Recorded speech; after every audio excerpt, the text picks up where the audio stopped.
Hey everybody, this is Jim at SP500chart.com using time-honored techniques to understand modern markets, featuring daily technical analysis videos of the S&P 500 index. Just to remind you, the website and this video are for educational purposes only. Nothing stated at the site or in this video is intended to be used as investment advice. I can draw lines on charts, but you have to draw your own conclusions from your own research and make investment decisions that are suitable for your personal financial situation. I'm not a licensed financial professional. I'm just a guy who draws lines on charts. And of course, we're all grown-ups. We know that trading stocks, even mutual funds, even index funds, options, futures, you name it, all of it can be risky and you can lose your capital. So let's take a look at the S&P and see what happened today.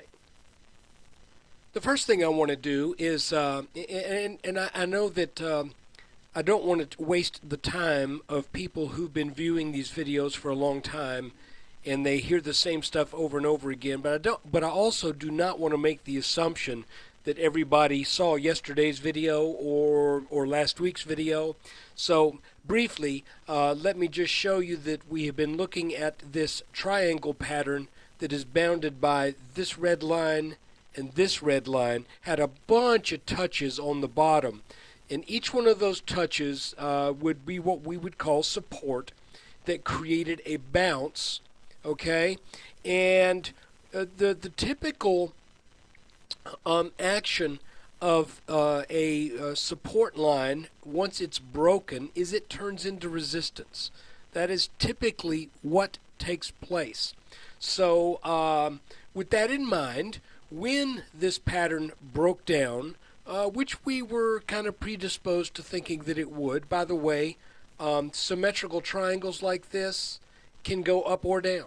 There's as a matter of fact, they usually serve to continue the trend that was in place before they were formed.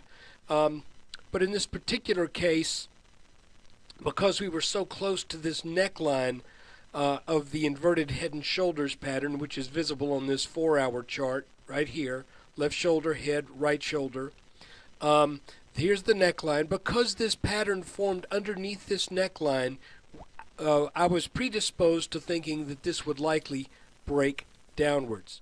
So looking back at the 30-minute chart again, this pattern did break down and just missed the target here by about, 3 or 4 points.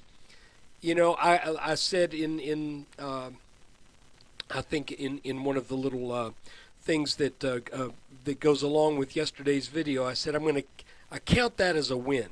You know, if you see this pattern and you miss your target by 3 points, instead of 1156, it's 1159.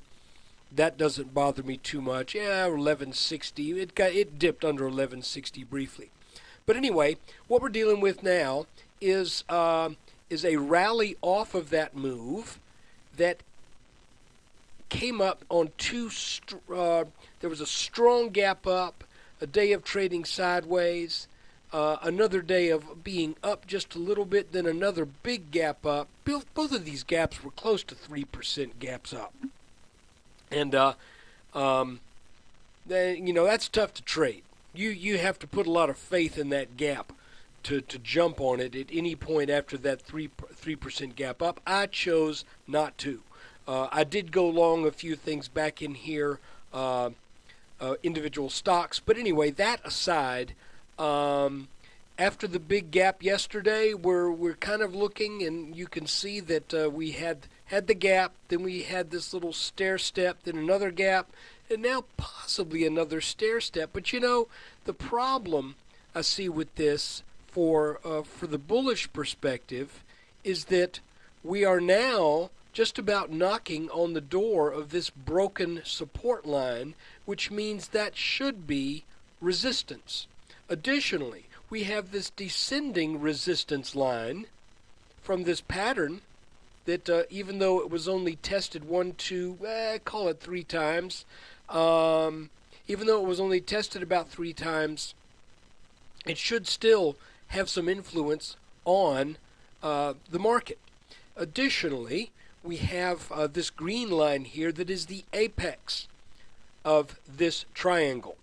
The apex being the line that bisects this pattern, and also the very intersection of the rising line and the descending line that defined this triangle. And by the way, you could call this a complex head and shoulders too. I call it a triangle because most people have been calling it a triangle, but I actually think it's a little bit more of a complex head and shoulders, but frankly, it really makes no difference. Looking at a 5-minute chart, if we zoom in here today, we see that here's that little pattern that looked kind of like a wedge back on the 28th and 29th, but it broke up instead of down. Now it looks like we had this little line of support for the past 2 days that just at the end of the day today started, I don't want to call that a breakdown, but you can see started to show signs of weakness.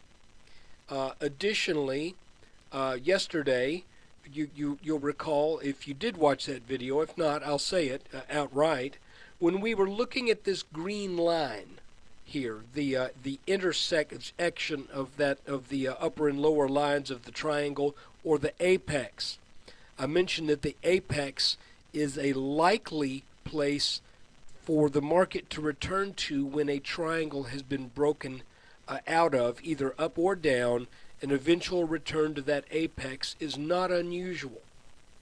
And you can see that early this morning, the S&P rallied up quickly after a brief dip and almost exactly tagged that apex, and then tried to do it later in the day and could not muster up the steam to do so.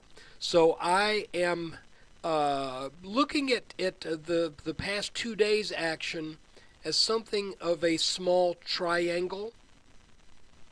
And again, because we see this pattern very near what should be and what is historically proven in the past to be an area of resistance, plus this little dip here today, I am expecting the market to be weaker tomorrow and at least come down and test this rising green line. And what is that rising green line?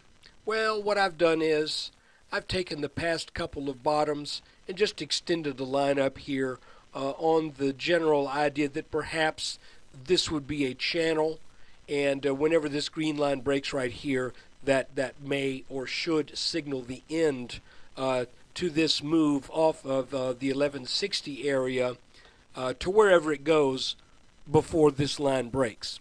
So we had a descending channel here in orange that got broken out of. Now I believe we have an ascending channel here in green. How long this channel can last? Well, like I said, I was expecting this area right here, this cluster of resistance, to put up a fight, and it surely did today.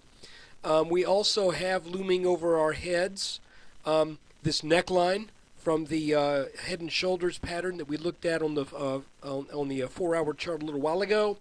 And then if this market is able to rally and take out that neckline, well, then we've got more resistance waiting for it in the 1320s.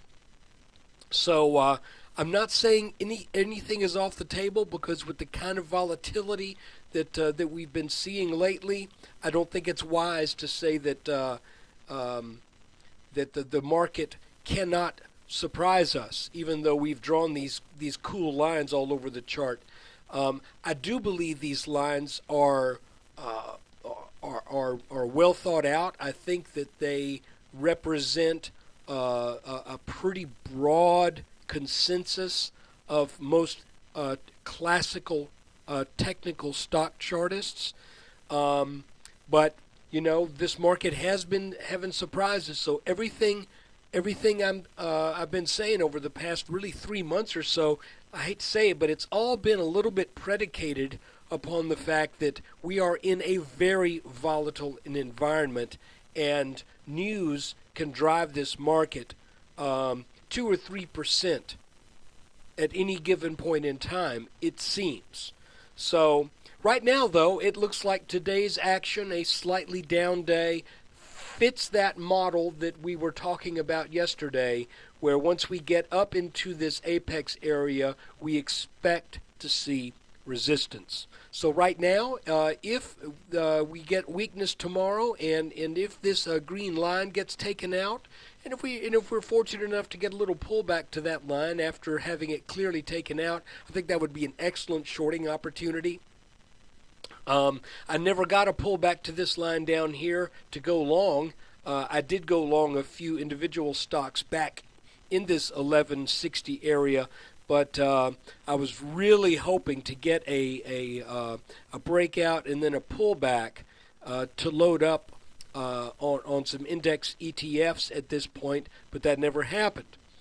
It will happen at some point, and at that point, I will happily play the game. But you know, guys, just to make a long story short, I'm not going to buy these big gaps. I'm just not going to do it. So if you can, and if you can get in and out, more power to you. It's not what I want to do. So anyway, look, that is the S&P 500 update. Just to briefly recap, we hit that resistance. Whether or not that resistance continues to serve as resistance tomorrow, we'll have to wait and see. But I see a little crack in the armor here with that little dip underneath this line. You know, it's very small. It's at this point it looks very minor, but in the past, some of these little moves have definitely followed through on the next day. So I would say watch the futures, see what the open looks like tomorrow. We got employment figures coming out. Where the market sits right now, if the numbers are bad, it could easily take the markets down and out of this up channel. So look, thanks again for watching, and I want to thank all my subscribers. I want to tell you how much I appreciate your support. I hope that that some of you who are not subscribers will consider it. And if you're watching this video on December 1st, I want to thank you for being a subscriber. If you're watching it and it's after the close on the 2nd or the weekend of the 3rd, just think about it. It's pretty cheap, less than a cheap cup of coffee per day, and you get a daily S&P chart with all those nifty, neat, pretty colored lines. And thanks again. Take care.